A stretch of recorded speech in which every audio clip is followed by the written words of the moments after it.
What we're trying to do is reduce the amount of vegetation that are on the slopes of the fortification. That's Pete McCarthy, the unit coordinator at Sandy Hook. McCarthy is helping to wage a war on invasive plants that are disrupting the masonry at the historic mortar battery at Fort Hancock.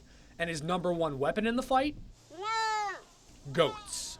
Where we're going to have about 20 goats by the end of this week in here and removing the vegetation by eating it.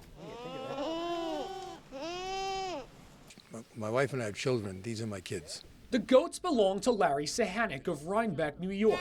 He originally bought some goats for himself to make goat cheese with, but eventually began using them for vegetation removal. There's a reason these goats are better suited for the job than humans. They walk more easily on the hilly terrain, aren't bothered by thorns, and most importantly, aren't allergic to the poison ivy. If I had to guess what their 3 favorite foods are, poison ivy would be one of them. They also cost less than hiring humans, about 25% less. Plus, Sahanick says the sheer presence of the goats can greatly increase park attendance. But if you go see them, be careful. While you may want to pet these goats, doing so comes at a price. The oils from the poison ivy come out through their coats. Nonetheless, with the size of the crowds increasing and the amount of poison ivy decreasing, McCarthy says he couldn't be happier. It's a great solution. At Sandy Hook, John Tomino, News 12, New Jersey.